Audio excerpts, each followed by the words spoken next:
Hey guys, welcome back to Electrical Car Repair Live. Thank you guys for watching and subscribing to the channel. If you guys have a BMW X1 guys and you're trying to figure out what are the symptoms of bad CCV valve, also known as PCV valve, we'll explain that today guys. Now we're making this video because many of you asked us about that guys in the comment section below. So if you have guys another problem, leave a comment below, and when we have some spare time guys, we'll try to make a video for that specific problem and explain things.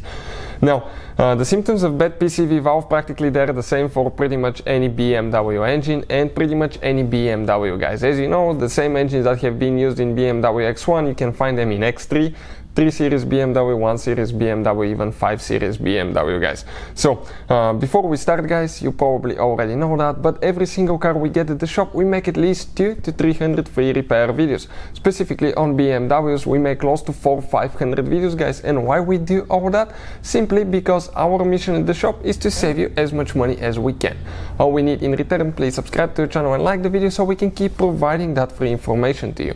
Now, if you suspect that you have a bad PCV valve and you need to replace it, we'll put the link in the description of the video below to see where we get our parts from if you need to order yours guys. So specifically, this is N52 engine here guys, 6-cylinder engine, but even if you have a 4-cylinder engine, okay, procedure will be very close, okay, very close, almost the same as well, just the location of the valve may be different guys. This is the PCV valve, this is your intake manifold. So what it does, it has an upper hose, that upper hose connects to the valve cover guys, okay, and it has a lower hose that goes to the oil pan. That lower hose is connected to the lower portion of that CCV valve, and what it does, it takes the vapors from the valve cover, brings them to the valve, okay, separates the oil from the fumes guys, okay, and the clean air is injected in the intake manifold. The oil is taken back to the oil pan through that hose.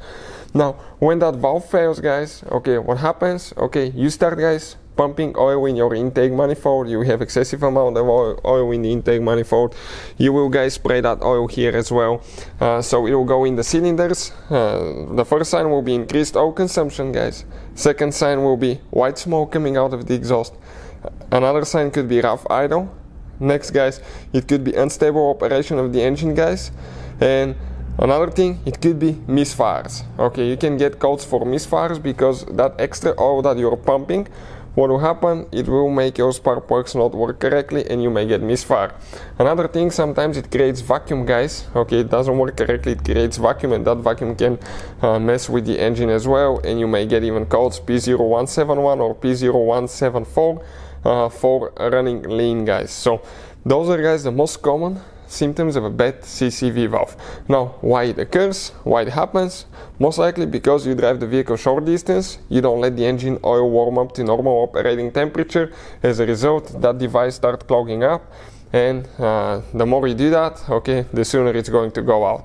So once in a while, I'll recommend take a longer drive, let the oil warm up good guys, and let the system, okay, pretty much it flushes itself so everything works correctly. So hopefully the video will be helpful. Thank you for watching. Please subscribe to the channel for more help, and see you guys next time.